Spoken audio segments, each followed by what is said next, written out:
Bão về rồi, cách đi thôi. Sáng sớm nay, anh yêu à? Em sắp về đến nhà rồi, em đã chuẩn bị đồ nướng rồi.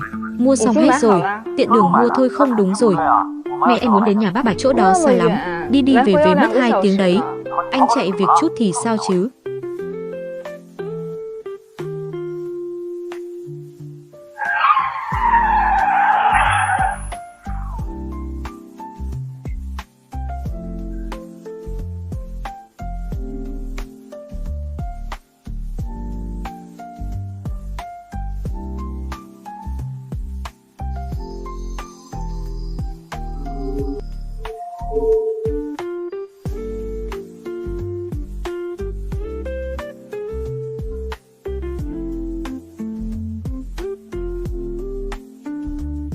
Không sao, Vũ Tình, có cậu bên cạnh thật tốt. Cậu nói ngốc nghếch gì thế? Tớ không ở bên cậu thì ai ở bên cậu chứ? Chúng ta là bạn thân nhất mà. Một Cẩn, sau này tớ, Tống Vũ Tình, chính là đôi chân của cậu. Cậu muốn đi đâu, tớ sẽ đưa cậu đi. Tớ sẽ luôn ở bên cậu. Khi nào mới bắt được người phụ nữ này? Giờ liệt rồi, thế rồi, không bắt được góc chính diện nữa. Các người phải đền tiền cho tôi. Đền tiền đi, tôi ra ngoài xem sao. Bác ơi, bác nói nhỏ chút đi. Tôi làm sao? Nói nhỏ chút, lúc trước tốt nhất nên đâm chết nó đi. Giờ sống rồi chết giờ, năm này ở nhà chúng ta tính đánh nặng. Con trai tôi cưới nó đúng là xui xẻo 8 đời. Bác à, bác đừng nói thế. Sao tôi lại không được nói? 2 năm rồi, con chẳng đẻ được quả trứng nào. Đây là muốn nhà họ Trần chúng tôi tuyệt hậu mà. Con trai tôi đã gây ra nghiệp chướng gì thế này? Cưới phải người đàn bà như nó, không nói nữa. Nghĩ đến là thấy xui xẻo. Con trai, mẹ đi đây. Vâng, đi chậm thôi ạ. Bác đi chậm thôi ạ.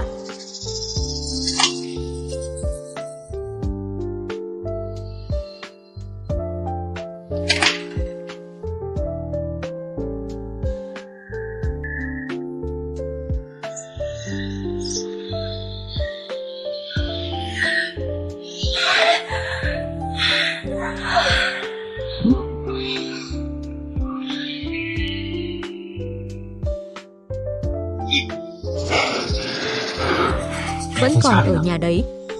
Thế này chẳng phải càng kích thích sao? Khi anh nắm chặt lấy em, baby của anh. Anh sợ cô ấy giữ lại 3 vị trí.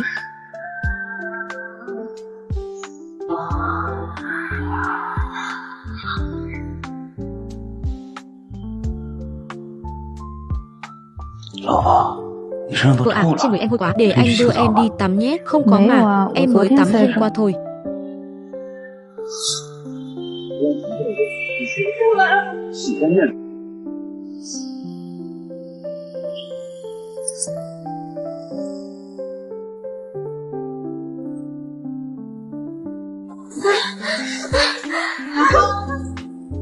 Ly Kỳ, hai người đang làm gì thế? Chồng ơi, Vũ Tình, hai người đang làm gì? Rốt cuộc hai người đang làm cái gì vậy?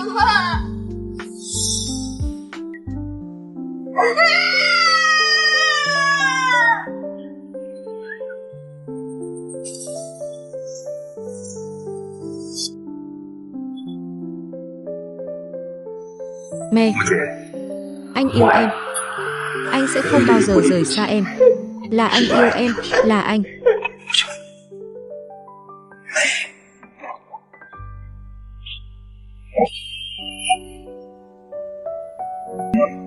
Xem ra anh ta đã biết rồi. Vậy thì làm tới cùng luôn.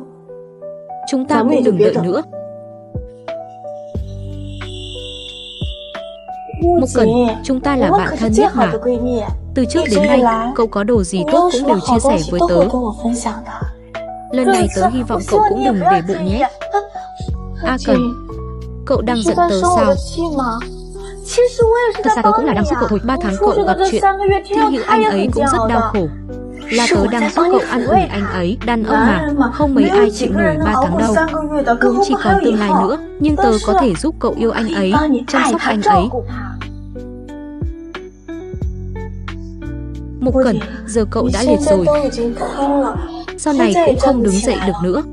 Thay vì sống tạm bợ, cậu hãy thành toàn cho tớ đi. Tớ đi rồi, cậu cũng được giải thoát.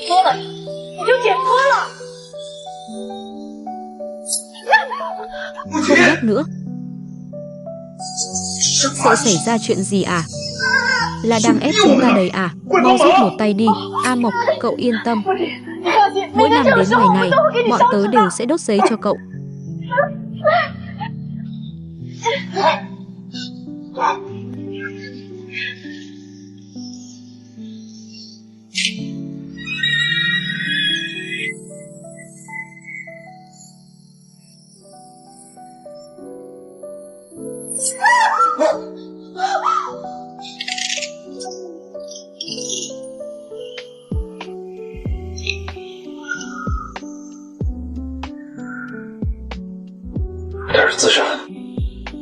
Cô ấy tự sát, lát nữa viết cho cô ấy tờ di chúc. Công ty bảo hiểm có chấp nhận không? Gọi bạn đến nghe đi.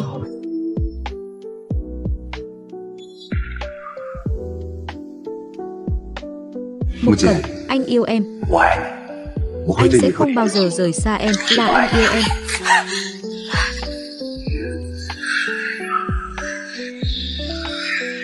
Được rồi, không được. Ê, anh sao thế?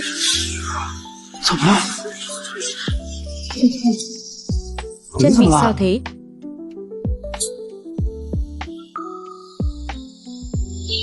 Năm 2022, 3 năm trước, mình chưa gặp tai nạn. Chân mình vẫn còn tốt.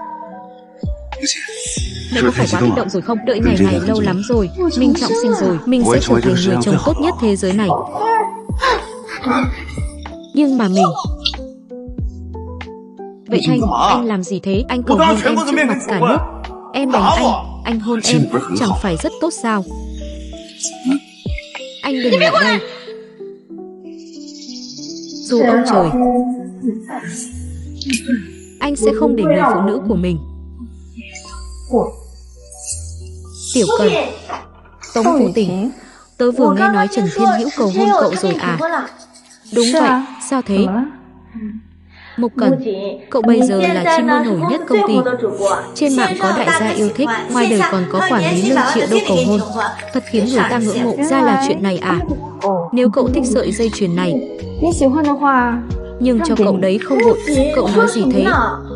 Tớ sao không nào? Tớ là bạn thân nhất của cậu mà, thanh toàn cho cậu.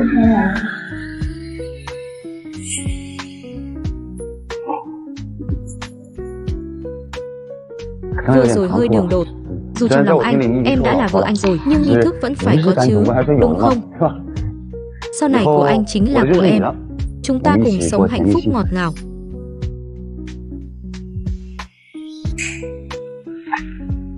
Em thấy vẫn chưa phải lúc, em vẫn chưa hiểu rõ về anh. Hai người ở bên nhau 1 năm rồi. À, mẹ anh nói rồi, kết hôn sớm, sinh con sớm tốt cho sức khỏe. Để sau này hãy nói, biết đâu sẽ hối hận đấy. Này, lòng anh với em là biển cạn đá mòn, trời đất chứng giám, luyện thề non hẹn biển. Tớ nghe mấy lời đường mật này nhiều rồi. Hy vọng Vũ Tình đã nói anh yêu em. Vậy Vũ Tình giúp em kiểm tra kỹ nhé. Chiếc nhẫn này cậu giữ giúp tớ trước đi. Ai bảo cậu là bạn thân nhất của tớ, không tốt đâu. Vũ Tình, chiếc nhẫn này đeo vào tay cậu mới đẹp.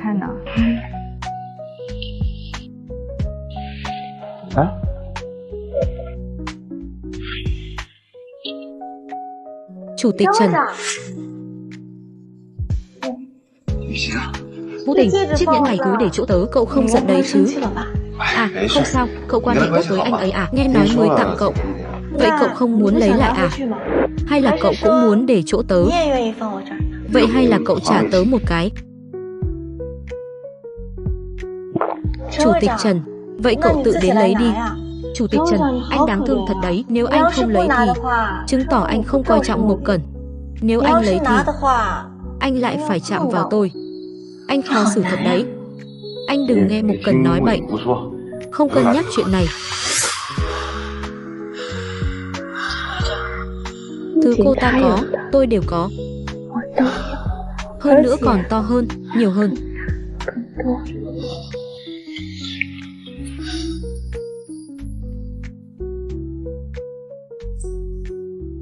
Xuyệt, thêm nhiều vào. Chuyện này không sao rồi. Tôi đau quá, không sao. Màu đỏ hình như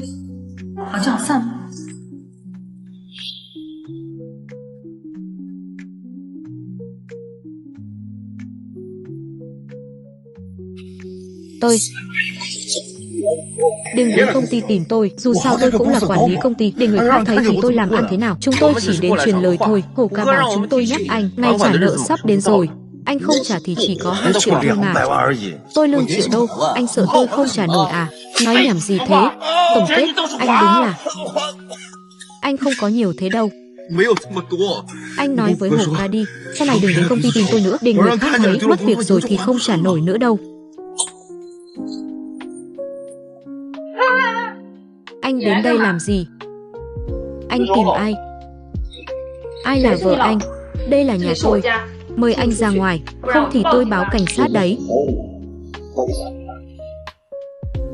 Xin anh đừng làm chúng tôi khó xử. Này, Mộc Cẩn, anh quản lý công ty, lương triệu đô, có sự có nhà cổ phiếu công ty. Em chỉ là một chim ơi, có thể biết rõ vị trí của mình không? Em còn kén chọn nữa à? Tôi không hiếm lạ.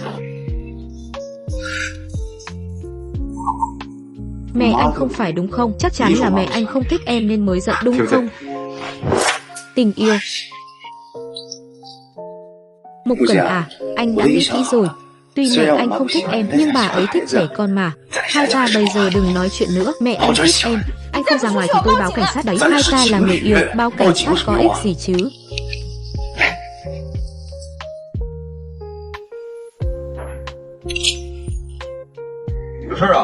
Có chuyện đấy, chúng tôi nhận được điện thoại nói nhà anh bị gió nước. Tôi đến kiểm tra xem gió nước gì. Gió nước, nhà tôi không gió. Tôi vào kiểm tra một chút.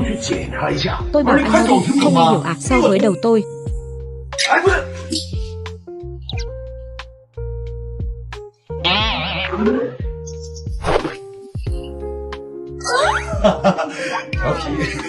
Nghịch ngợm hay đang ở đấy, tôi gọi người đấy nhé.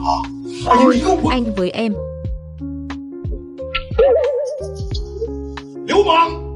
Đồ lưu manh, anh.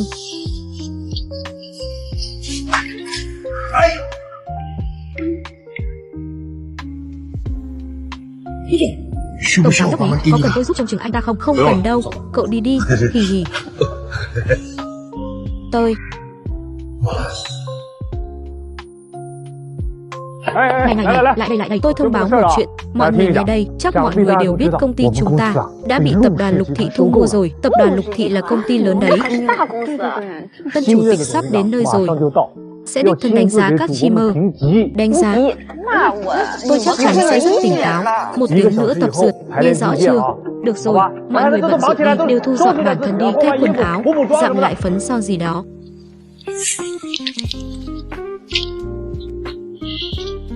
Chị Lưu à, chị xem bộ đồ này của em phải làm sao đây? Sắp đánh giá rồi. Cô là chim hàng đầu, cô mặc gì cũng không quan trọng. Tôi là người đứng cuối. Chị có thể cho em mượn đồ của chị mặc không? Hóa ra lúc đó cậu luôn tính kế tớ.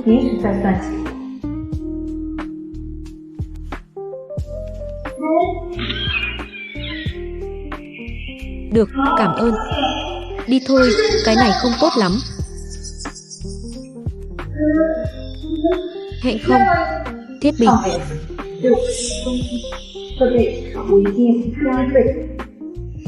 Cậu cứ giúp tớ đi mà.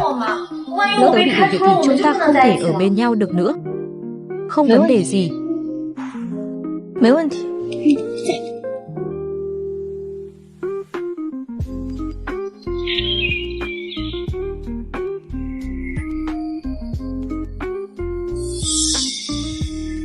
Mộc Cẩn, cậu gặp chuyện à? Chị Mộc, sao chị lại đi rồi? Tôi, cậu còn từng đi lính à? Quản lý Lưu, dựa vào đâu mà hủy tư cách đánh giá của tôi? Cậu đi kiểm tra kỹ lại đi.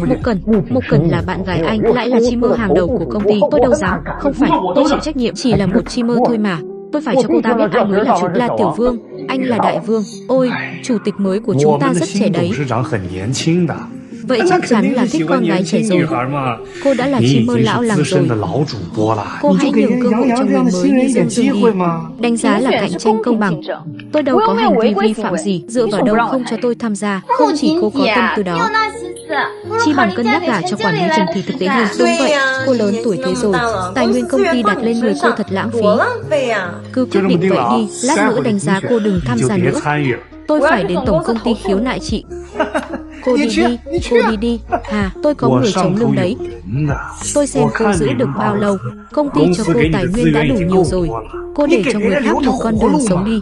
Bình thường mấy người chúng tôi livestream rất tốt. Ai bảo cô livestream, lượng người xem đều bị cô hút hết rồi. Không biết cô đã cho các đại gia uống đùa mê thuốc lú gì, đều bị cô đào đi hết. Chắc chắn là gặp mặt ngoài đời rồi. Phục vụ người ta thoải mái rồi chứ gì, thật không biết xấu hổ.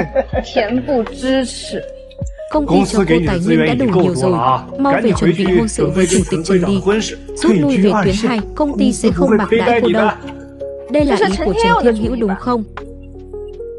Bảo anh ta tự đến nói với tôi là không kết hôn. Đây là cấp cao công ty, vậy chị bớt lấy cấp cao ra dọa tôi đi. Vậy tôi đã quyết định rồi, chuyện này tôi quyết, không được. Hoặc là kết hôn với tôi, hoặc là phong sát công ty tôi. Từ khi nào mà do cô quyết định?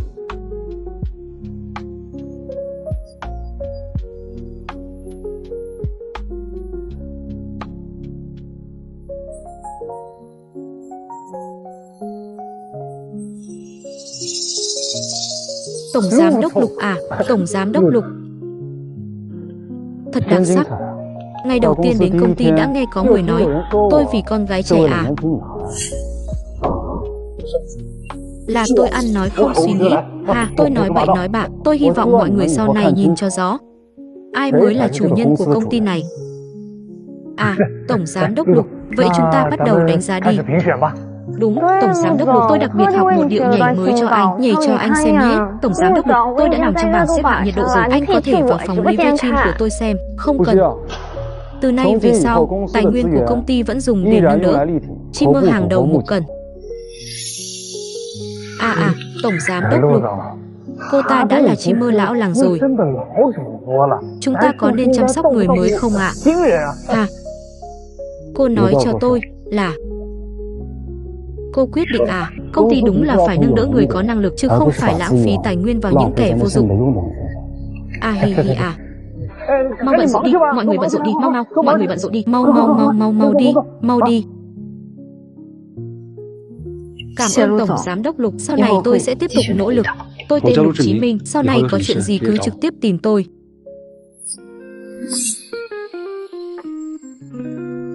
Trần Thiên Hữu, xin lỗi. Sau này tôi là sếp của anh. Mộc Cẩn, em vẫn còn ở bên ngoài à? Có ai không? Bên ngoài có ai không? Ai thế? Ai đến thế? Phiền lòng. Đúng, chính là như vậy. Cầu xin hai người mau ở bên nhau đi. Chủ tịch Trần, Mộc Cẩn bắt nạt em.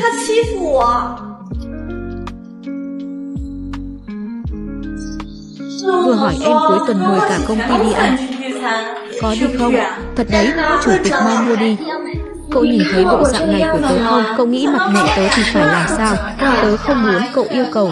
Cậu không muốn à? Không biết Mộc Cẩn có năng lực gì. Trên trời có đại gia tạo cả, tiền bà con có tổng tài nâng đỡ. Cậu nhìn mặt chủ tịch Trần kìa, đen rồi lại xanh, xanh rồi lại đen.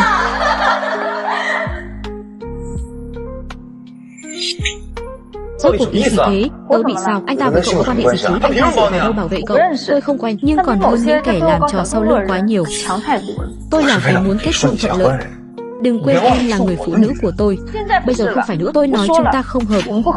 Chúng ta đã 1 năm rồi, chúng ta rốt cuộc không hợp ở đâu. Thật là vừa đi tiện vừa hạ lưu. Đó chẳng phải vì tôi không muốn nghe anh giải thích sao? Trần Thiên Hữu, chia tay đi, thể diện một chút. Rốt cuộc có phải nói với đồng nghiệp rằng tôi ăn nói với mẹ tôi thế nào đây? Anh nói nhiều như vậy, chẳng phải chỉ nghĩ đến bản thân anh và người anh luôn miệng nhắc đến sao? Tôi xin nhắc lại lần nữa, đã kết thúc rồi anh.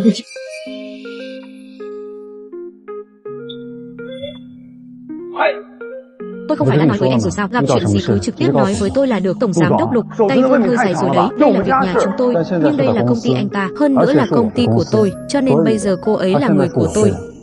Trả tiền. Anh cứ đợi đấy. Cảm ơn anh. Tổng giám đốc Lục lại cứu tôi một lần nữa. Giữa chúng ta không cần khách sáo như vậy. Tổng giám đốc Lục, nếu anh giúp tôi vì có ý đồ gì khác, vậy có lẽ tôi phải làm anh thất vọng rồi. Anh không nhớ em sao? Tần đây.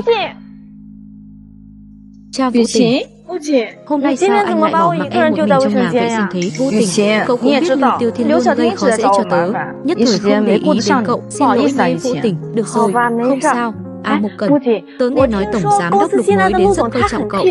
Tài nguyên gì tốt cũng nghiêng về phía cậu, cậu có thể dẫn tớ theo cùng không? Không được, Mục Cần, trước đây cậu không đối xử với tớ như vậy. Trước đây cậu có chuyện gì tốt cũng đều dẫn tớ theo cùng mà. Công việc là công việc, không được mang việc tư vào. Nếu bị tổng giám đốc Lục biết, vị trí của tớ không giữ được, cậu cũng sẽ bị đuổi việc đấy. Đây là vì tốt cho cậu. Mục Cần, tớ đã nghĩ kỹ rồi. Ngày mai công ty liên hoan, hai chúng ta cứ mặc đồ đôi bạn thân. Chỉ cần cho tổng giám đốc Lục biết hai chúng ta quan hệ tốt là được rồi. Chắc chắn sẽ không sao đâu. Cái này là tớ dùng 3 tháng lương mua cho cậu đấy, nhớ là nhất định phải mặc nhé.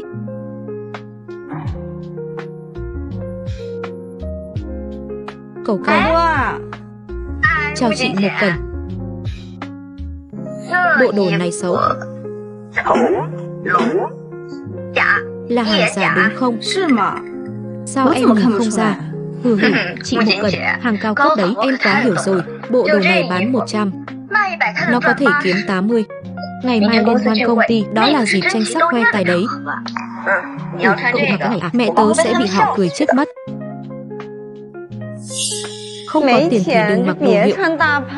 Mặc một món hàng giả đến, thật mất mặt quá. Giả thì thôi đi, chất liệu còn tệ thế này, thật sự bị dị ứng rồi. Mau tránh xa tôi ra, đừng như vậy. Mục Cần, là tớ sơ suất rồi, để tớ giúp cậu cởi ra. Chân bị xước rồi, cậu tránh xa tôi ra. E là lần này khiến cậu thất vọng rồi.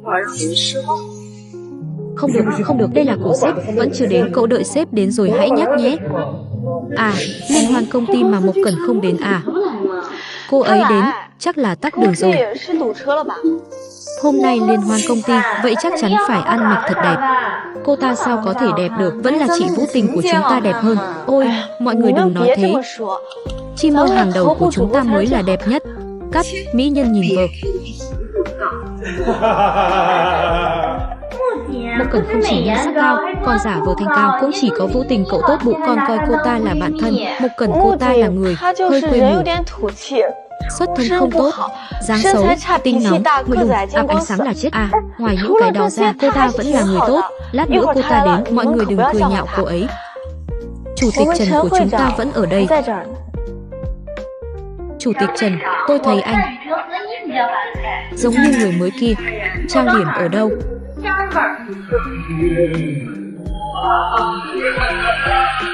Tôi là người đàn ông có sứ mệnh. Tôi là nỗi đau có sứ mệnh. Đêm khuya,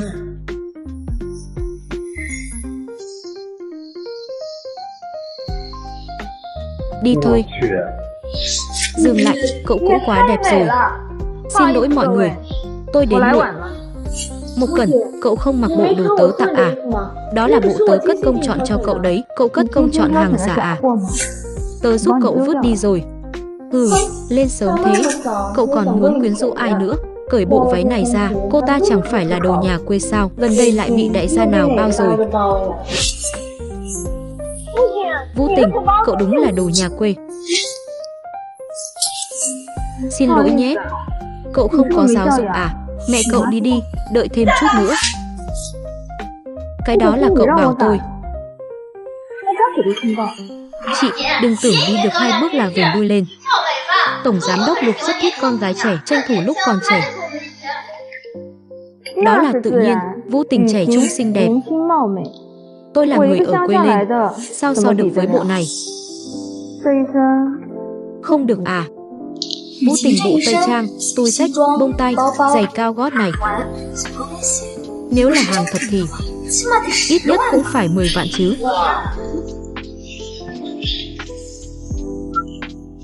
Không ngờ cô bạn thân của mình lại giàu thế. Tớ giàu, cậu vui là được rồi. Thật tốt quá. Nhưng theo tớ biết thì Vũ Tình, lương của cậu chỉ có 5.000 thôi mà. Chẳng lẽ cậu còn làm thêm bên ngoài à? Nhưng theo tớ biết thì lương của cậu chỉ có 5.000 thôi đúng không? Chẳng lẽ cậu còn làm thêm bên ngoài à? Hì hì, anh Tiểu Thiên à, đây là cà phê em mua cho anh đấy. Muộn thế này chắc anh buồn ngủ rồi nhỉ. Vô Tình, em có việc muốn nhờ anh à. Anh Tiểu Thiên, em biết anh quen biết mấy đại gia giàu có bên ngoài. Anh có thể giới thiệu cho em được không? Em là người mới, làm việc đừng nên nóng vội như vậy. Dù sao anh cũng là quản lý ở công ty này. Em chỉ mua một cốc thôi, không đủ đâu. Chúng ta có thể mua 2 cốc mà. Hì hì. Là gia đình cho em, không được sao? Bạn thân của tớ ơi, nợ của ông ba nghiện cờ bạc nhà cậu trả xong chưa? Được rồi, Lục tổng sắp đến rồi, mọi người đừng để ông chủ mới chê cười. À, đúng rồi, tiêm khi tụ tập, hòa khí mới sinh tài mà. Này Mục Cẩn, lại đây ngồi đi, không cần đâu. Ở đây phong cảnh ôi chao. Có Lục tổng rồi nên không coi Trần hội trưởng ra gì nữa nhỉ? Cậu ăn uống cái gì chẳng phải do Trần hội trưởng cung cấp. Việc này phải hỏi kỹ Trần hội trưởng mới được. Tiền của anh là đưa cho tôi hay đưa cho cô ta? Lại đây, về nhà thôi, ai thèm về nhà với anh. Chúng ta chia tay đi. Vô Tình, em đừng có không biết điều. Em vô lý gây sự, giờ tính xấu, anh đều nhìn cả rồi. Em còn muốn anh thế nào nữa? Mọi người hãy xử giúp tôi đi, mẹ tôi lớn tuổi như vậy, mời bà ấy về nhà chơi một chút. Cô ta chẳng nói chẳng rằng, trực tiếp bỏ đi. Đây là thái độ của vợ tôi sao? Ai là vợ anh? Hôm nay trước mặt mọi người, tôi nói lại lần nữa, chúng ta không hợp nhau. Chuyện anh đánh tôi cứ thế mà bỏ qua sao? Đúng, hôm nay anh không xin lỗi vãn vãn, đừng hòng bước ra khỏi cửa này. Xem ra lúc nãy đánh vẫn còn nhẹ quá. Tôi thấy Lục tổng, xin lỗi nhé, tôi đến muộn à? Không có đâu, chúng tôi cũng vừa mới đến thôi. Mọi người ăn uống gần xong rồi nhỉ? Ăn xong rồi thì đi trước đi. Tối nay tôi có khách quý, không phải, chúng tôi còn chưa bắt đầu mà. Đơn vị đã kín chỗ rồi, chúc mọi người ngủ ngon.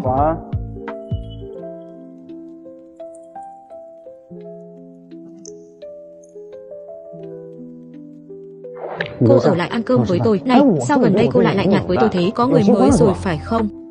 Cô Mộc Cẩn có sẵn lòng dùng bữa tối cùng tôi không?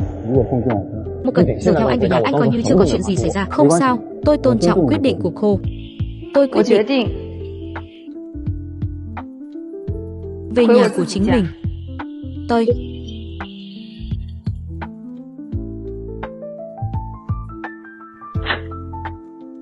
Vô Tình, bộ quần áo của cậu làm tớ nhìn thấu rất nhiều chuyện.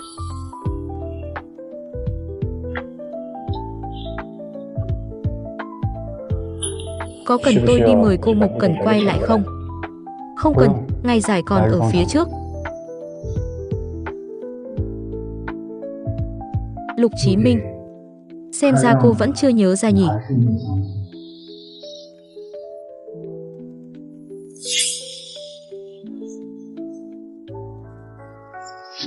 Xin chào, số điện thoại quý khách đang gọi.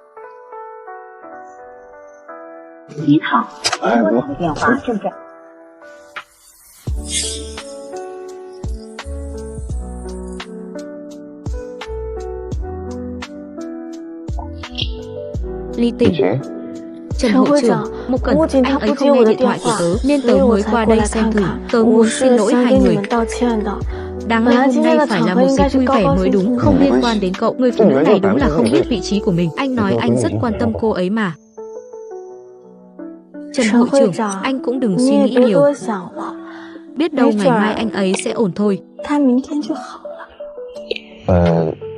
Hay là để tôi đưa anh về nhà. Trần hội trưởng, vừa nãy tôi đi bộ qua, đổ cả mồ hôi lạnh. Tôi có thể vào nhà cô tắm nhờ không?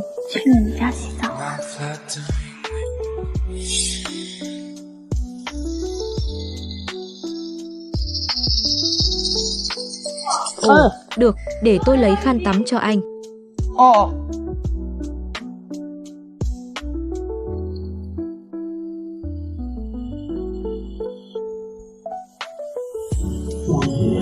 Không, là cha anh có lỗi với tôi. Anh không nhân từ thì đừng trách tôi bất nghĩa. Cha, chuyện quần áo hôm qua, xin lỗi nhé, tớ không biết đó là hàng giả. Tớ vẫn luôn muốn xin lỗi cậu. Cậu xem, tớ mua cà phê cậu thích nhất này. Không sao đâu. Nhưng tối qua tớ đã đến nhà Trần Thiên Hữu. Tớ nhìn thấy hai người. Tớ là muốn đi tìm cậu mà. Cậu cứ không nghe điện thoại của tớ. Tớ chỉ muốn xin lỗi cậu thôi. Hai người lên lầu rồi. Tớ muốn đợi cậu ở trên lầu. Tớ còn không biết cậu đã về nhà mình. Chúng tớ không xảy ra chuyện gì cả. Tớ không để tâm đâu. Tớ thấy hai người rất xứng đôi. Mộc Cẩn, tớ là bạn thân nhất của cậu mà. Sao tớ có thể làm chuyện có lỗi với cậu chứ? Tình cảm của chúng ta bao nhiêu năm nay, cậu sẽ không nghi ngờ tớ chứ? Tớ tin cậu. Vậy sao cậu không uống cà phê tớ mua cho? Không sao rồi chứ? Không sao, tớ đi trước đây. Mộc Cẩn, cậu sao thế? Cậu không sao chứ?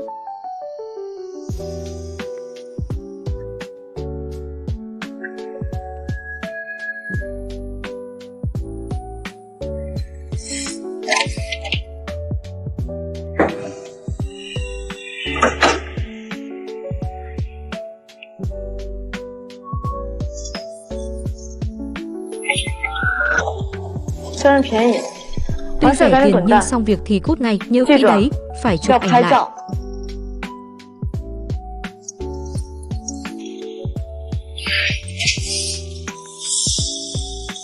Cô là ai?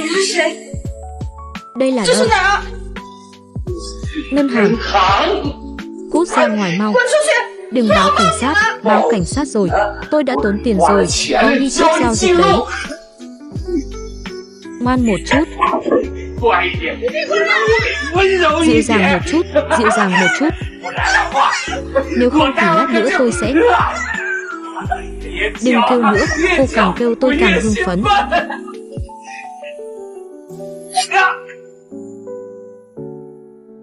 Cô là ai?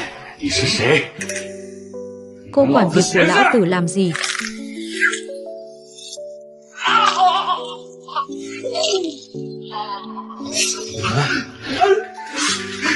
Cô đợi đấy, đợi tôi gọi người.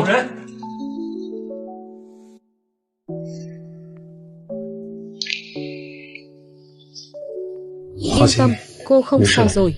Có tôi ở đây. Cảm ơn anh, Lục Tổng lại cứu tôi một lần nữa. Nhưng tại sao lại trùng hợp thế?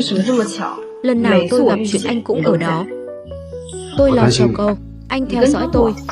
Anh muốn làm gì? Tôi không theo dõi thì làm sao cứu cô được? Ai làm tốt, ai là kẻ xấu cô không nhìn rõ sao? Nếu cô có thể đề phòng hơn một chút, tôi cũng không cần phải lo lắng mỗi ngày.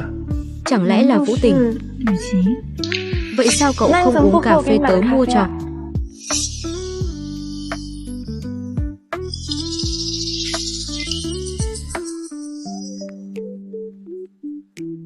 Lục Tổng, đây là chuyện riêng của tôi không muốn nợ anh quá nhiều, tôi sợ bạn trai sẽ hiểu lầm.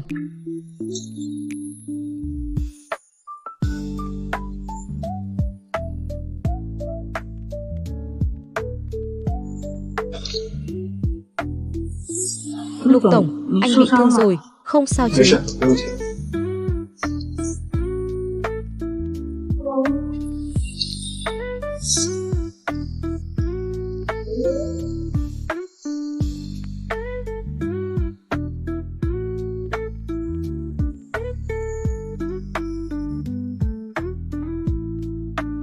Sao anh cứ luôn từ chối tôi vậy?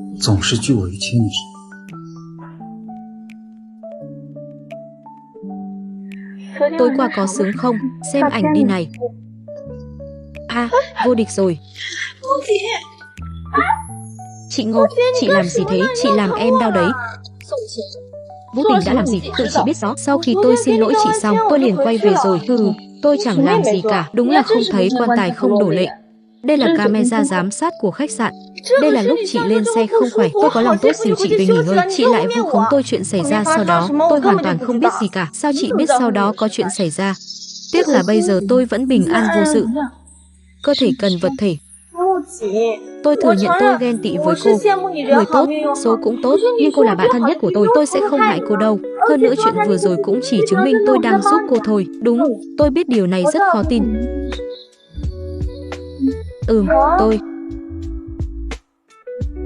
Tôi đợi, tôi xem cái túi đó của cô.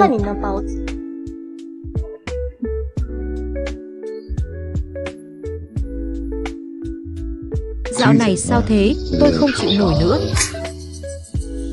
Cô là của tôi chính là muốn vắt kiệt cô.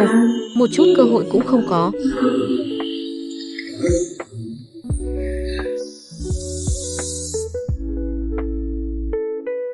200 vạn. Xịt, nói nhỏ thôi, cổ phiếu nào mà kiếm được thế, sẽ thôi với. Nhiều tiền thế này. Nhìn điện thoại tôi làm gì, hơn 200 vạn, từ đâu ra? Chơi cổ phiếu kiếm được à? Cổ phiếu nào mà kiếm lời thế? Đang nghĩ gì thế? Tiền dưỡng già cho mẹ tôi đấy, không liên quan đến cậu đâu. Tôi chỉ là may mắn thôi, không phải tôi đâu, cậu đừng hòng tôi nhé. Trân trọng cuộc sống, tránh xa cổ phiếu ra. Chị Mục Cần, cậu nói xem, cậu giàu như vậy, hơn nữa lại có nhiều người thích cậu thế. Quan trọng là cậu còn nỗ lực như vậy, còn để người khác sống không hả? Không có, không làm gì cả. Tôi nghĩ chúng ta vẫn nên chia tay đi, tôi với Tầm mình. Anh coi tôi là gì? Vốn dĩ cũng chẳng có gì cả, cả công ty đều biết mục đích của tôi. Nhẫn cầu hôn của anh vẫn còn ở chỗ tôi. Cái nhẫn giả này căn bản không quan tâm đến tôi. Người ta tưởng là thật đấy.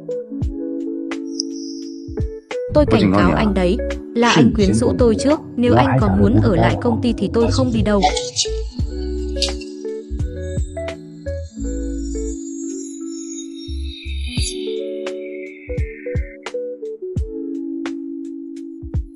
Đây là bằng chứng Trần Thiên Hữu biển thủ công quỹ. Tôi biết, nể mặt cô nên mới không tính toán với anh ta. Tôi muốn quay lại với Trần Thiên Hữu. Tại sao? Tôi có việc tôi cần phải làm. Vậy anh có thể nói cho tôi kế hoạch của anh không? Đừng làm tôi lo lắng. Không cần lo cho tôi đâu. Tôi chỉ muốn nhờ Lục Tổng giúp một việc. Được, giữ trước. Tại sao Lục Tổng lại đích thân nói? Tôi cũng không biết tại sao. Này, có phải bị phát hiện rồi không? Còn tôi thì sao? Nói đi nói lại, điều tra rõ ràng rồi. Trần Hội trưởng, đến hạn rồi. Ông cho tôi thêm 2 ngày nữa. Tôi nhiều nhất là 1 tuần. Tôi đã trả cả gốc lẫn lãi cho ông rồi. Tôi không kích thích đâu. Hậu quả ông tự hiểu đấy. Không phải, Hồ ca. Lo. Con trai, con xem, Mục Cần đó mẹ không đồng ý. Quen nhau đến giờ mà mặt mũi không lộ ra một lần. Ngay cả một món quà cũng không có. Một người keo kiệt như thế, mẹ không thể đi được. Ôi mẹ, con cưới cô ấy. Đảm bảo nửa đời sau của mẹ vô lo, được không? À, mọi người ơi, một lát nữa nhất định sẽ rất náo nhiệt. Lần này nhất định con phải thành công. Được rồi, như cả và mẹ.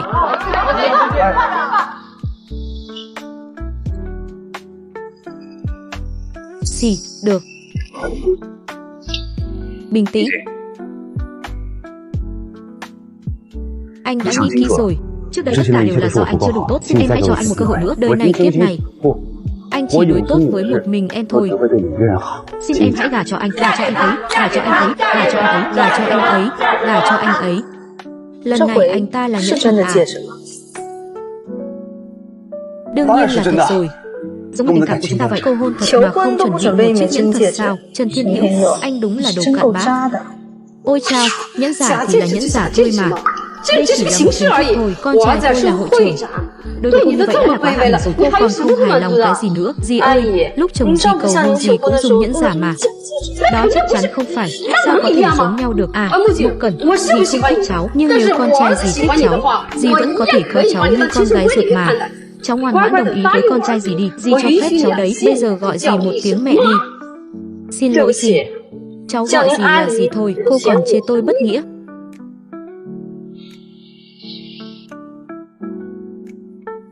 Chị mà, gần đây tôi đã nghĩ rất nhiều. Tôi không thể không có em.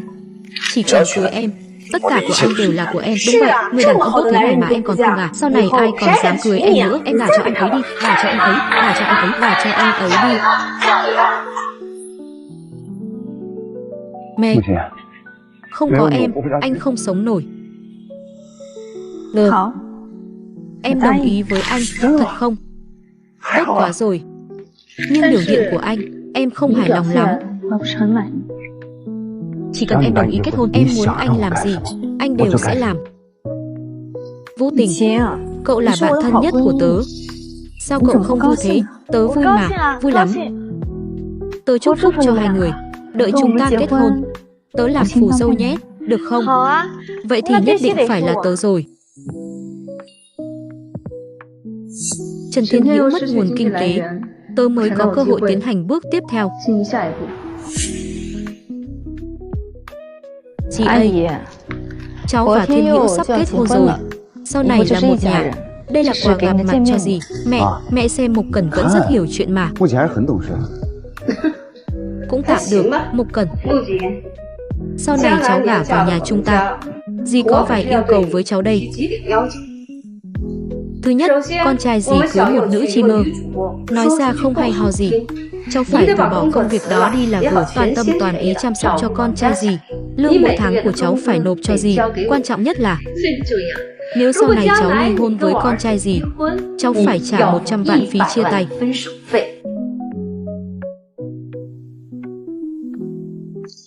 Dì tuy không thích cháu, nhưng vì con trai dì thích cháu, thì dì đành chịu thiệt nhận cháu làm con dâu vậy. Chị ấy, đừng thấy dì lớn tuổi, dì không hề hồ đồ chút nào đâu. Biết sự lợi hại của tôi là được, bà già. Tôi là kết hôn, không phải ký khế ước bán thân. Dì thích hay không, tôi không thèm. Số tài sản đó của nhà họ Trần các người, dì tự giữ lấy mà mua quan tài đi, bà già. Số tài sản đó của nhà họ Trần các người, dì tự giữ lấy mà mua quan tài đi, bà già. Dì nhìn con trai dì cái đức độ này đi, gả cho nó là sẽ chết người đấy. Hai mẹ con.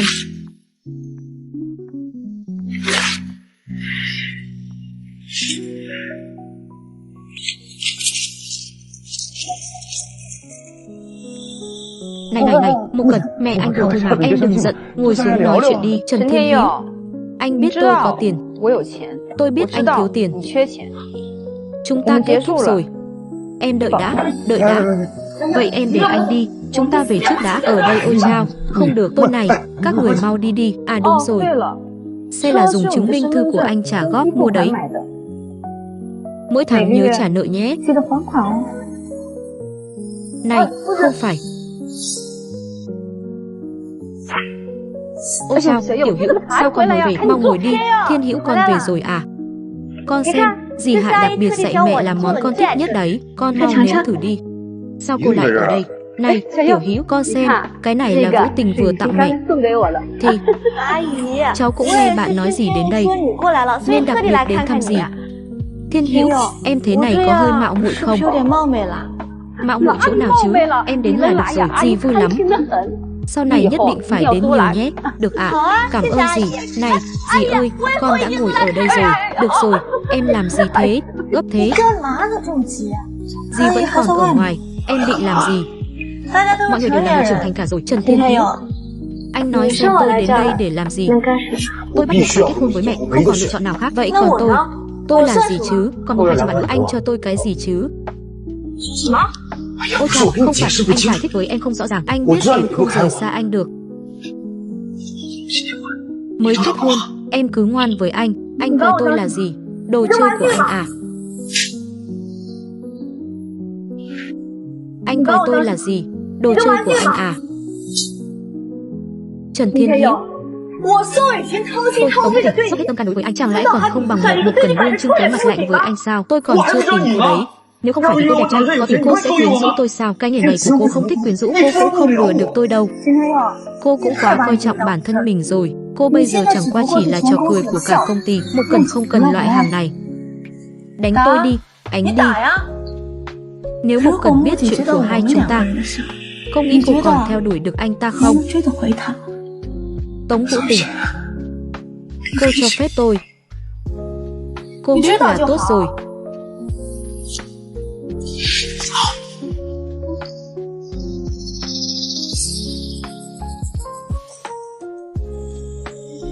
Một Cần này rốt cuộc có điểm nào hơn tôi? Sao tất cả mọi người đều xoay quanh cô ta? Tôi không cam tâm. Đêm rất đẹp, tôi thấy khá hơn rồi. Bây giờ anh có thể nói cho tôi biết tại sao anh lại đối tốt với tôi như vậy không? Cô thực sự không nhớ ra tôi sao? Vậy cô còn nhớ cái này không?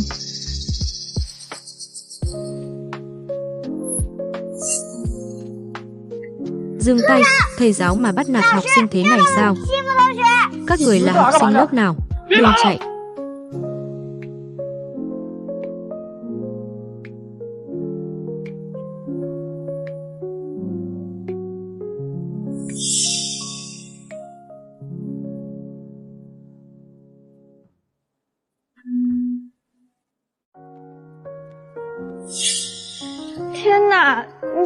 Trời ơi, anh chính là cậu bé đó. Tôi lại cứu ông chủ công ty mình. Thế giới này nhỏ thật đấy. Thế giới không nhỏ. Tôi đã tìm cô rất lâu rồi, cho đến khi nhìn thấy cô livestream. Vậy nên anh thu mua công ty chúng tôi. Vậy nếu tôi có ơn với anh phải thăng chức tăng lương cho tôi đấy.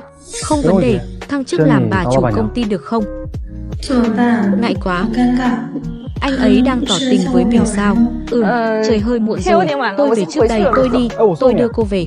Không cần đâu, Lục Tổng đừng gọi tôi, Lục Tổng gọi tôi là Mục Cẩn là được rồi. Tạm biệt.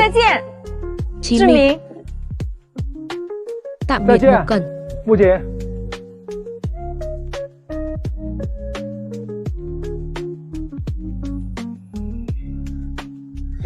Cô xe này, nữ chi mơ kỵ nhất là lộ chuyện tình cảm. Cô là muốn cả thiên hạ đều biết phải không? Cô như vậy, fan trong phòng livestream của cô nghĩ gì về cô đây? Sau này cô còn nhận được quà không? Đây là Lục Tổng. Hơn nữa chỉ là ăn cơm bình thường. Cô nói với tôi cũng vô ích, cô đi mà giải thích với những người hâm mộ đó. Nữ chi mơ thì không được có đời tư sao? Chúng ta đã ký hợp đồng giấy trắng mực đen rồi. Trong thời gian làm việc cấm truyền ra tin đồn, cô như vậy ảnh hưởng đến hình ảnh công ty lắm. Cô đi xem những cư dân mạng đó nói về cô thế nào đi. Chỉ sau một đêm mất 10 vạn fan đấy. Cô biết 10 vạn có nghĩa là gì không? Công ty quyết định đình chỉ mọi hoạt động livestream của cô. 2 tháng sau rồi tính tiếp 2 tháng. Thế chẳng phải là bắt đầu lại từ đầu sao? Còn nói lý lẽ gì nữa không? Yêu đương cũng đâu phải chuyện gì không thể lộ ra ngoài. Tôi không có yêu. Hai người còn ở đây nói không xong. Tôi điều tra rồi, ảnh là do Vũ Tình tung ra. Không cần tôi giúp cô xử lý chứ. Đó là nhắm vào tôi.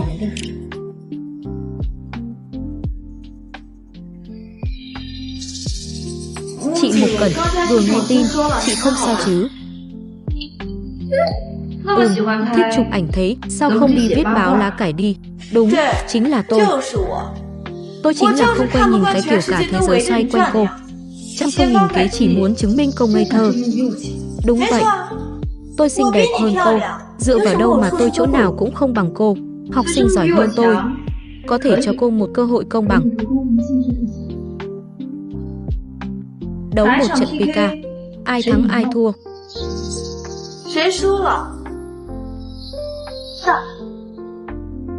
Chị Mục Cẩn, tại sao chị nhất định phải thi đấu với Vũ Tình lúc này? Chị bây giờ là chi mơ đang gây tranh cãi đấy.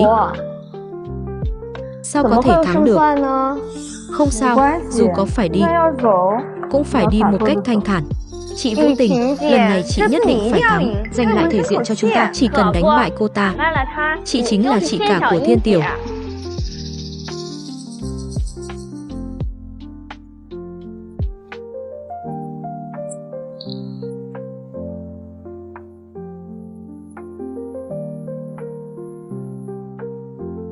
Hello, chào mừng mọi người đến với phòng livestream của Thiên Tiểu Tình. Ai thích tình thì nhấn theo dõi ở góc trên bên trái nhé. Yêu mọi người. Em gái hôm nay mặc mát mẻ thế, không lạnh à? Ôi chao, người ta hôm nay nóng bức lắm đấy. Cái này không tốn tiền mà xem được sao? Phúc lợi đấy. Mọi người đều là người nhà. Người nhà còn nói gì nữa chứ? Có anh trai nào muốn xem nhảy không? Chào các người nhà, lâu rồi không gặp. Tôi là Thiên Tiểu Mục Cẩn. Gần đây có một vài tin đồn về tôi. Tôi không muốn giải thích quá nhiều. Hôm nay tôi chỉ muốn livestream những gì tôi muốn. Ai muốn nghe thì nghe, không muốn nghe thì có thể đi. Gì? Giải thích?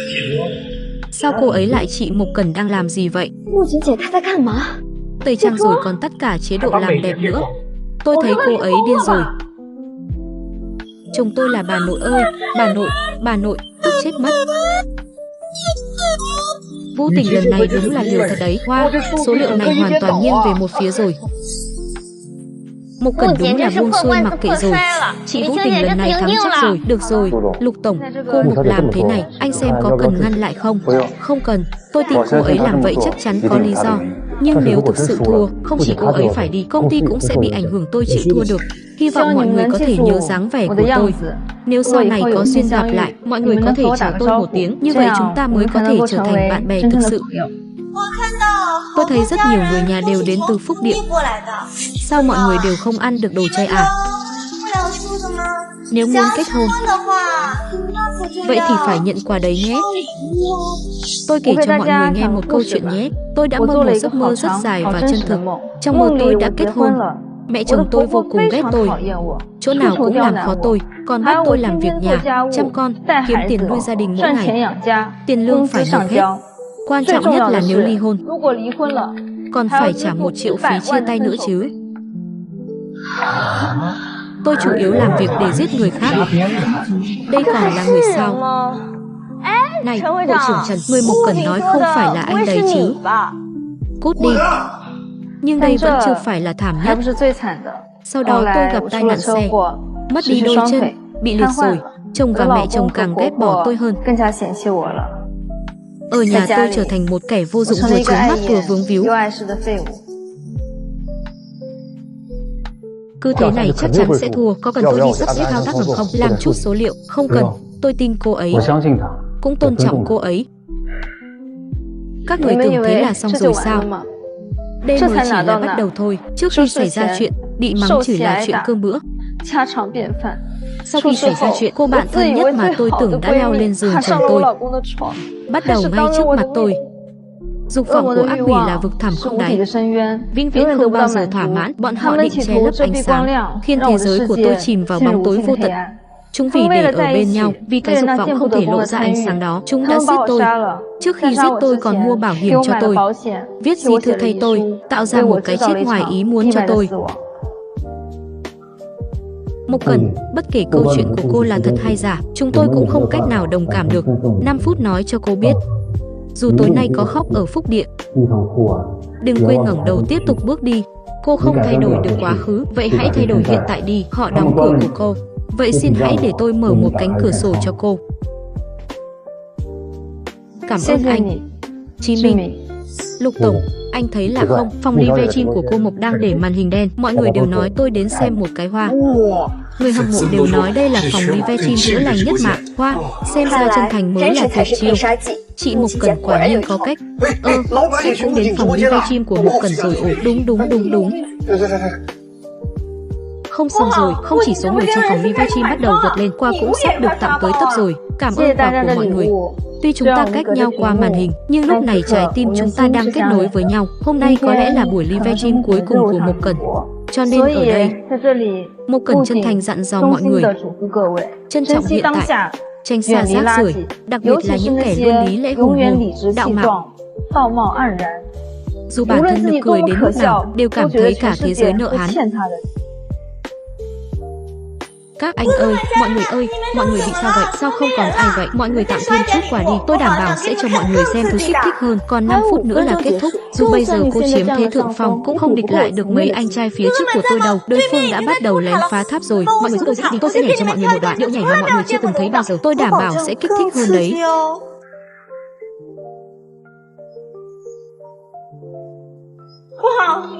Không xong, vô tình dừng nhưng cho cùng rứt dậu rồi. Thế này không được, sắp xảy ra chuyện rồi. Điên mất.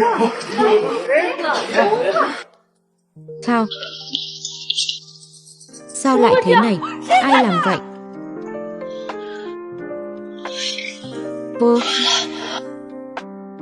Vô tình, lấy nước nóng giúp tôi với.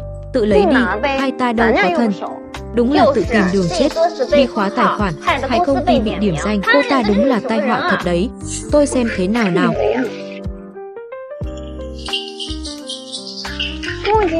Chị Mộc Cẩn, chị cuối cùng cũng về rồi. Lần này chị hài lòng chưa? Đây là chị tự tìm đấy nhé. Đi thong thả không tiễn. Cô bạn thân tốt của tôi.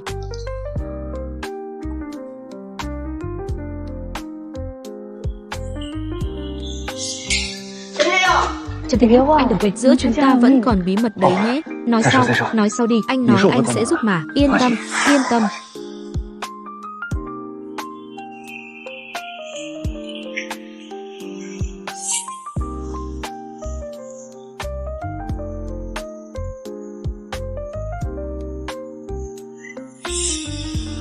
Xin hãy để tôi tự giải quyết.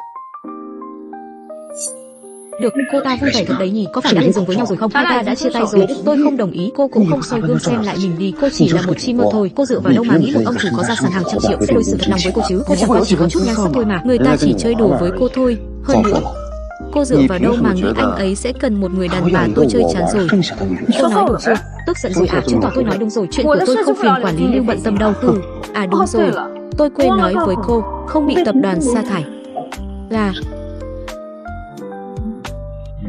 Xin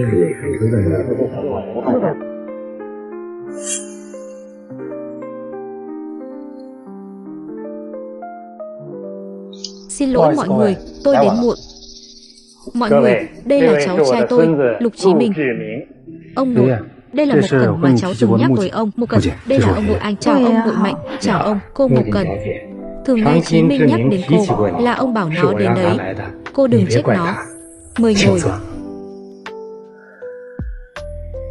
Xin hỏi cô Một Cẩn làm nghề gì vậy? Dạ, cháu là một streamer giải trí ạ. Ồ, là cái loại khoe mong đó à? Lục công tử đúng là có nhãn quan độc đáo, gu thẩm mỹ khác người thường thật đấy. Cô bé, lá gan không nhỏ nhỉ? Tổng giám đốc Ngô, ông quá khen rồi. Công tử Ngô, công ty tôi vừa tuyển được mấy nữ sinh đại học trẻ tuổi, vừa xinh đẹp lại vừa ưu tú. Lần tới tôi đưa họ đến để cô đào tạo. Ai ra, công tử Lục, đây là đang giả ngốc với tôi đấy à? Chỗ tôi toàn là gái trinh nguyên đấy. Cô bán trên mạng đấy à? Đây là... Nếu cô thấy không thoải mái thì cứ uống rượu đi, không hay đâu. Cô xem người ta là cô bé đều biết rõ thân phận của mình. Ngồi đây đều là bậc chú bác của cậu đấy. Đừng quá đáng quá. Nếu nhất định phải quá đáng, nếu nhất định phải quá đáng, hãy xin lỗi cô Mộc đi. Ai ra, sợ chết tôi rồi. Tôi lười tính toán với cậu. Ông cụ, ông phải quản lý đi chứ. Quên nói với mọi người rồi. Tháng sau tôi chính thức nghỉ hưu rồi. Lục Chí Minh sẽ tiếp quản vị trí của tôi. Từ nay về sau, việc lớn nhỏ của nhà họ Lục đều do một mình Chí Minh quyết định. Không đi, cậu chắc chắn. Cậu thương lượng hòa khí đi. Hì hì, tổng giám đốc Lý, nếu tôi nhớ không nhầm, công ty các người vẫn còn khoản nợ chưa thanh toán ở tập đoàn chúng tôi. Bây giờ tôi cho ông hai lựa chọn. Một, xin lỗi cô Mộc. Hai, tôi tìm người giúp ông thanh toán phá sản. Lại là một nữ streamer à? Không đến mức đó chứ. Đúng vậy Lucky, ánh ván cờ đi. Các chú các bác, việc làm ăn của nhà họ Ngô, tôi Lục Chí Minh sau này tuyệt đối sẽ không làm nữa. Tôi nghĩ mọi người ngồi đây chắc cũng rõ. Nhà họ Lục chúng tôi hoàn toàn có khả năng nắm giữ quyền sinh sát của mọi người. Vừa nói lời nói.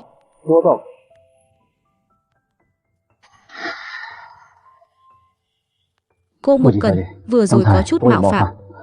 Xin lỗi nhé. Tổng giám đốc Ngô, bữa cơm này ông cũng đừng ăn nữa. Tôi sợ làm hỏng khẩu vị của cô Mộc. Đẹp quá đi.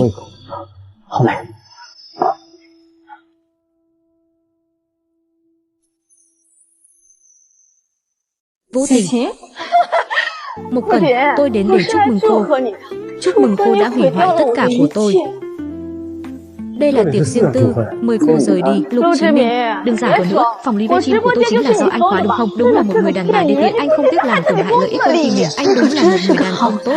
Anh ấy không có. Đừng nói bậy. Không phải cô ta thì còn là ai? Rõ ràng người thua là cô. Tại sao người rời công ty lại là tôi? Vì phá hoại hình ảnh công ty, ô nhiễm môi trường mạng, quyến rũ cấp trên, lôi kéo bè phái, bất cứ tội nào tôi cũng có lý do để đuổi việc cô. Bây giờ tôi là kẻ đi chân trần, các người đều là kẻ đi giày. Hôm nay tôi liều mạng rồi. Một Cẩn, cô quên tình bạn thân giữa chúng ta rồi sao? Vi phạm lời hứa trước đây của chúng ta, cô cứ nhắm vào tôi. Hôm nay trở thành bộ dạng này đều là do một tay cô gây ra. Trước đây tôi đối xử với cô tốt như vậy, bị những lời ngon ngọt của cô lừa gạt. Như vậy mà tôi còn chưa từng nghĩ đến việc dính kế cô. Hôm nay tất cả đều là cô tự làm tự chịu. Cô nói nghe hay thật. Bây giờ tôi chẳng còn gì, còn cô thì bay cao bay xa.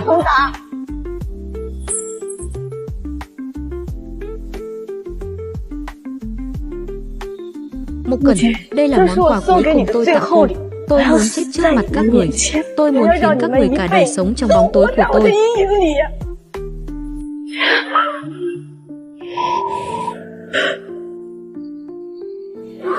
Tại sao người chết là tôi? Muốn chết à? Mọi người cùng chết đi, tôi giết cô trước.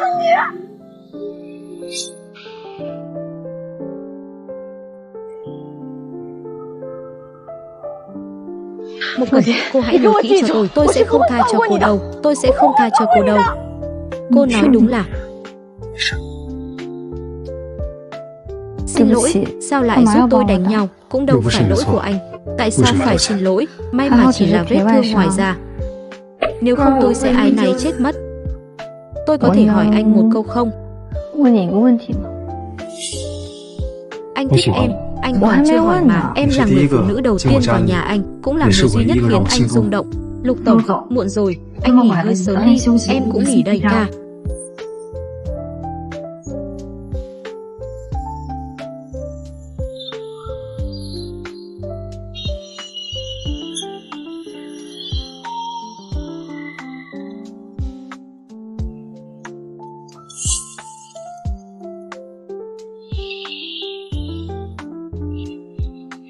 Người mới đi đâu rồi?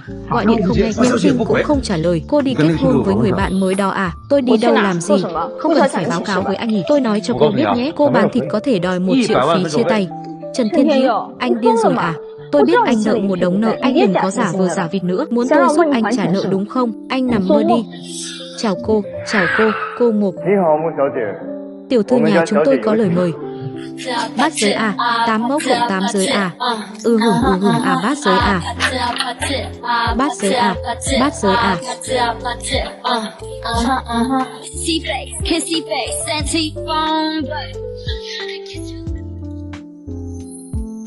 Tôi tên Kiều Nhất Mộng, là vị hôn thê của Chí Minh. Anh ấy có từng nói với cô chưa? Tôi và Lục tổng không thân đến mức đó. Cô tìm tôi có việc gì? Tôi và Chí Minh là thanh mai trúc mã. Tôi vừa từ nước ngoài về. Nói cách khác, cô chỉ là một kẻ thế thân mà thôi. Nói đi, bao nhiêu tiền? Bao nhiêu tiền? Rời xa anh ấy, cô Kiều, cô thấy Chí Minh đáng giá bao nhiêu tiền? Bây giờ không phải Chí Minh đáng giá bao nhiêu tiền, mà là cô, cái loại bán nhẹ hôi hám. Cô xứng nhận tiền à? Bây giờ cô còn chưa bị chơi chán, cô còn có thể lấy được một khoản tiền từ chỗ tôi. Ngày nào đó anh ấy đá cô rồi, cô sẽ chẳng lấy được một xu nào đâu. Cô hiểu ý tôi chứ? Vậy cô đi nói với Lục tổng đi, để anh ấy đá tôi không phải là xong rồi sao? Vừa tiết kiệm tiền lại vừa tiết kiệm việc. Cô thực sự nghĩ anh ấy sẽ cưới cô về nhà sao? Cô đừng nằm mơ nữa. Giữa tôi và anh ấy có quá nhiều lợi ích gia tộc ràng buộc. Nói với cô cũng không hiểu đâu. Vậy cô đang sợ cái gì? Không giấu gì cô, tôi từ nhỏ đã được cưng chiều. Đối với những thứ chướng mắt, tôi sẽ chọn nhổ tận gốc, đúng không? Tôi đã chết một lần rồi, tôi không thể.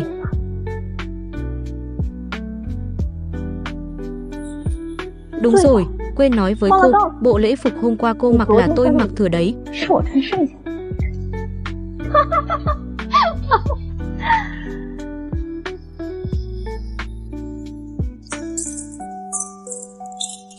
Nói cái gì thế? Chính phủ tìm đến cửa rồi à? Cô và anh ấy căn bản không phải là người cùng một thế giới, mệnh ai người nấy nhận. Sản lượng mới là cùng một loại hàng. Không sao, tôi không tin. Cô nghe này, cô nói cho tôi một chữ cút đi. Không sao, tôi có anh.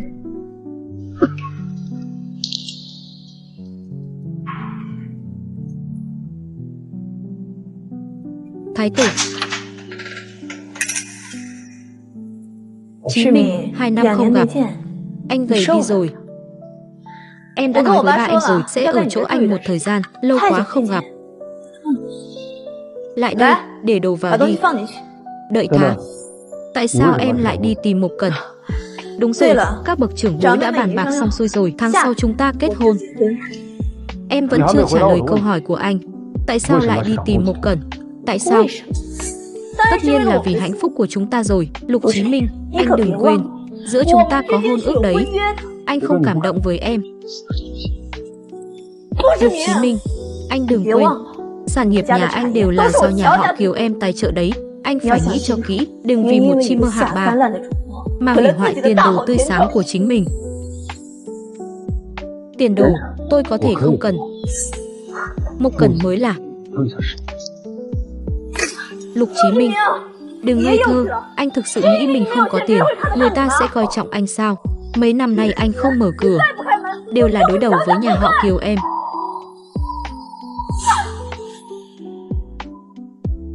Anh thực sự nghĩ Tĩnh Tĩnh cô ta sẽ thực sự cưới anh sao? Anh đừng lừa em. Nói cái gì thế?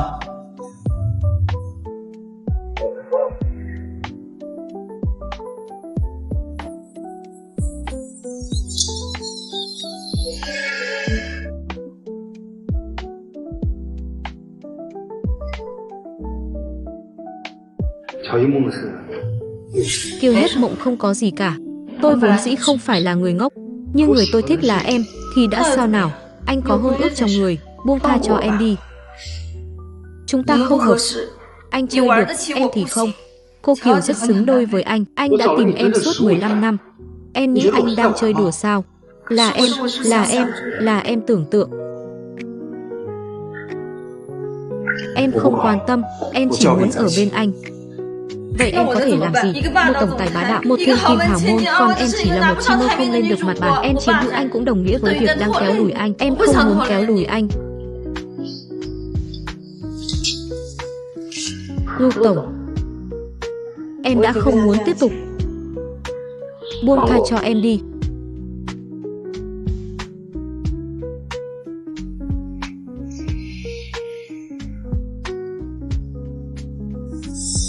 Cô dựa vào đâu mà nghĩ tôi sẽ đứng về phía cô? Một Cẩn, cô ấy là bạn thân của tôi đấy. Nếu thực sự là bạn thân, cô sẽ quyến rũ cô ấy đến. Kẻ thù của kẻ thù chính là bạn. Chỉ cần cô ấy đưa ra điều kiện, cô cứ tùy ý đưa ra. Nếu ở phía trước chúng ta, chút chuyện này chính là ở đây. Nếu cô hy vọng thực sự sẽ rời khỏi thế giới này. Vô tình.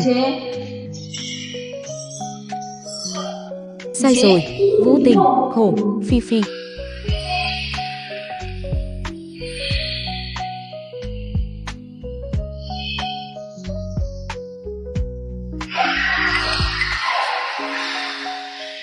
Việc cô bảo tôi làm xong rồi. Đây chẳng phải cũng là điều cô muốn sao?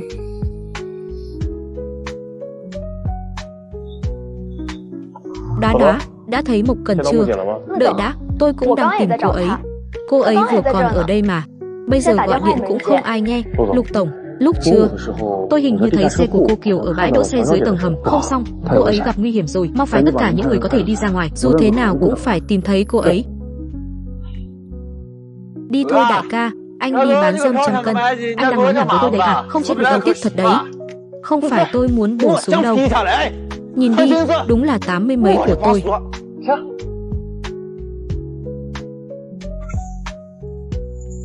Thời tỉnh rồi, tôi biết các người là ai.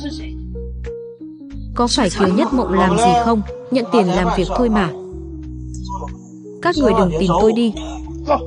Cô ta cho các người bao nhiêu tiền? Tôi cũng có rất nhiều tiền. Thẻ ngân hàng ở ngay nhà tôi. Chỉ cần các người chịu buông tha cho tôi lập tức nói cho các người mật mã ai tốt. Bây giờ chúng ta cũng phải đi. Nếu tôi sẽ khiến cô chết thảm hơn.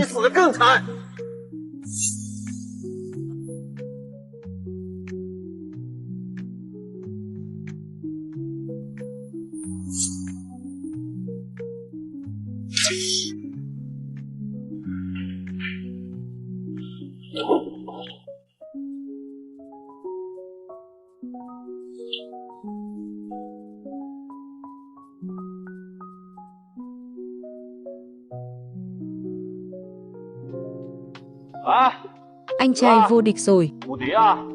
Vẫn là anh quân nhân sao lại dùng búa thế này? Đã bảo tìm kỹ lại đi. Phải đến tủ điện ở ngăn kéo bên trái.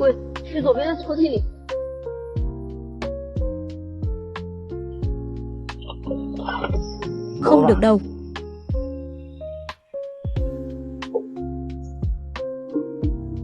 Vợ đến muộn rồi. Đến ở đâu? Nuôi mèo riêng đi, nhưng nuôi con lấy tiền thì đến cửa hàng cướp được. Tôi có thể phối hợp với các người, chỉ cần các người chịu buông tha cho tôi. Anh không phải không tắm rửa đúng không? Dù sao cô ta cũng không chạy thoát được, vốn dĩ không có tiền lấy ra.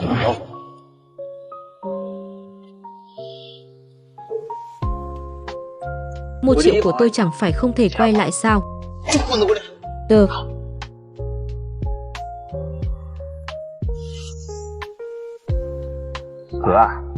Anh muốn thấy ra bảo đảm không dám đối mặt à? Anh muốn làm gì thế? Sao hiện trường lại ác thế này? Anh chăm bán mông to đi, sau đó dùng mông đập cục củ. Bà ngoại, bà tin không? Dùng nghỉ lấy hai ta phơi đen rồi cũng là.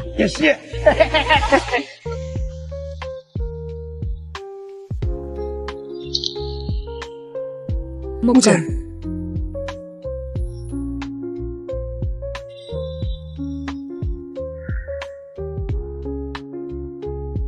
Em tỉnh rồi, xin lỗi. Anh đến muộn rồi. Em lại nợ anh một mạng. Nói bậy gì thế? Anh tìm thấy em bằng cách nào? Là bùn đất. Hỏng rồi. Đến muộn rồi.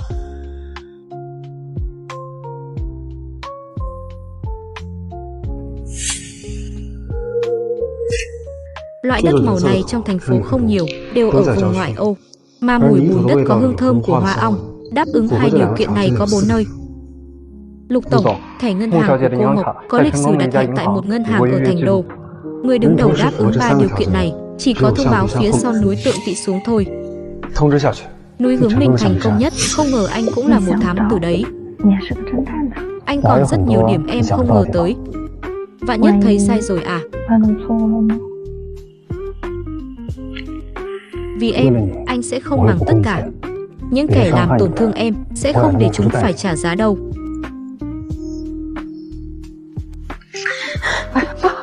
Vũ Tình à, đừng khóc, đợi Trần Khánh hết. Tên xúc sinh đó về hết. Mẹ làm chủ cho con, cảm ơn mẹ. Sao anh lại ở đây? Đi thôi, sao anh ấy lại không thể đến? Anh có biết Vũ Tình đã mang thai con của anh rồi không? Cái gì sau này à? Vũ Tình chính là con dâu tương lai của mẹ rồi. Ai ra ha ha. Bây giờ tôi sẽ người sống cho tôi không thể có con được. Cái gì? Người ta nói bất hiếu có 3, không có con là lớn nhất. Anh lại nói ra những lời đại nghịch bất đạo này. Ngày mai hai đứa đi đăng ký kết hôn đi. Tiền kỷ lục, anh đúng là đê tiện không chịu nổi. Lần này tôi thắng rồi.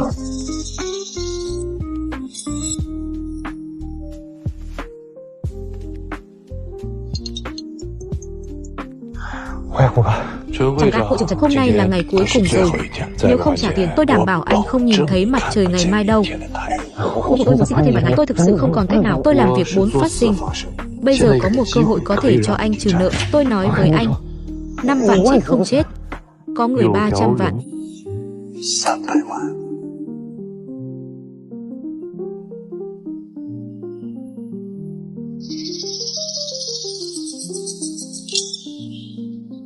Ali, sao vậy? Mẹ tôi đâu? Vừa rồi có một nhóm người đưa mẹ đi rồi. Tôi ngăn cũng không ngăn được, để đề phòng vạn nhất. Chúng ta trước. Lũ xúc sinh này lấy mẹ tôi làm con tin. Rốt cuộc đã xảy ra chuyện gì? Chồng à, tôi không phải chồng cô. Không ra tay với một cần. Không nghe thấy à? Vậy anh không quản lý lớp nữa à? Hay là nói anh căn bản không có giống? Tôi không phải không dám. Dù hiện tại người đã bị bắt đi, Lục Chí Minh đích thân cứu. Giờ thì đừng hòng có ai bảo vệ nữa. Chồng ơi, chúng ta giờ không còn lựa chọn nào khác. Chúng ta có thể cùng nhau nghĩ cách mà. Cùng nhau nghĩ cách.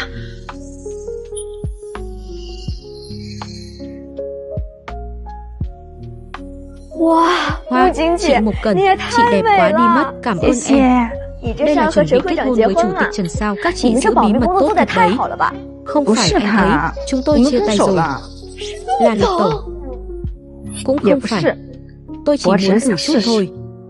Cô Mộc Cần, cô có thể thay bộ tiếp theo rồi ạ?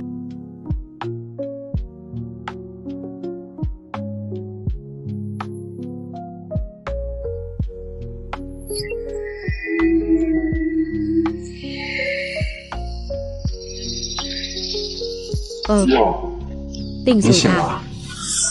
Anh Hồ, người đến rồi. Cuối cùng cũng đông đủ rồi.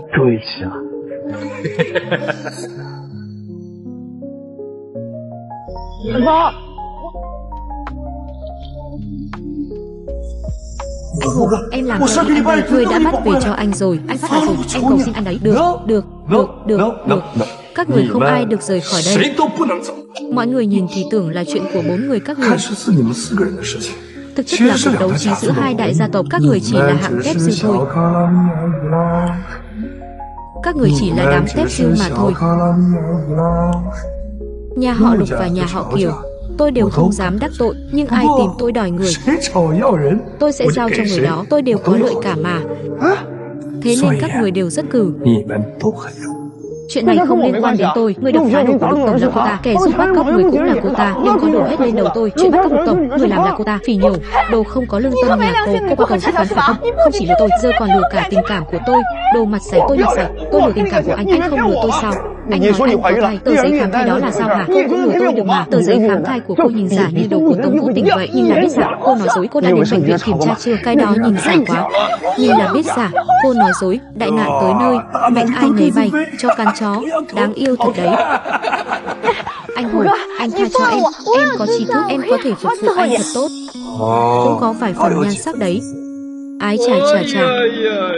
Tôi và Kiều Nhất Mộng là một phe, tôi có thể giúp anh đòi tiền cô ta. Này anh Hồ, lời của loại người này không tin được đâu. Cô nhìn tôi này, cô không ăn được tôi sao? Anh Hồ, trò này không vui đâu.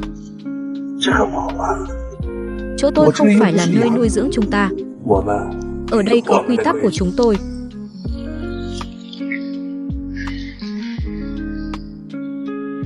Cho cô một chiếc xe đẩy này.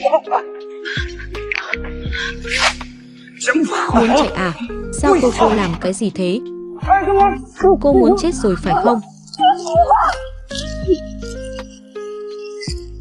Vũ Tình, cậu dừng tay lại. Cậu mau dừng tay đi. Vũ Tình, cậu đừng làm vậy. Tôi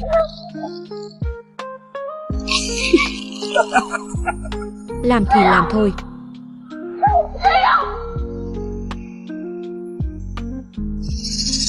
Không, đừng mà.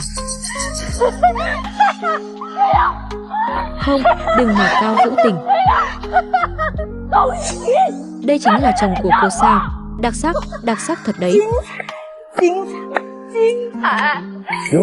Cô Kiều Nhất Mộng, lại là cô. Tôi đã nói rồi, thứ gì trứng mắt tôi sẽ nhổ tận gốc. Cô đối xử với tôi như vậy, Chí Minh sẽ không tha cho cô đâu. Cái tên Chí Minh mà cô cũng xứng gọi sao? Hôm nay chính là ngày tàn của cô. Chí Minh anh ấy sẽ không đến cứu cô đâu. Ra tay đi. Anh em, có cảnh sát. Chết tiệt thật. Cô đợi đấy, rút thôi. Sống cái gì mà sống chứ?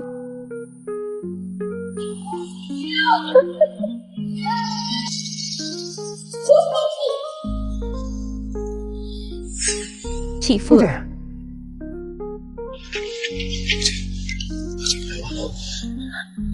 Chí Minh, anh lại cứu em một lần nữa. Em chịu ủy khuất rồi.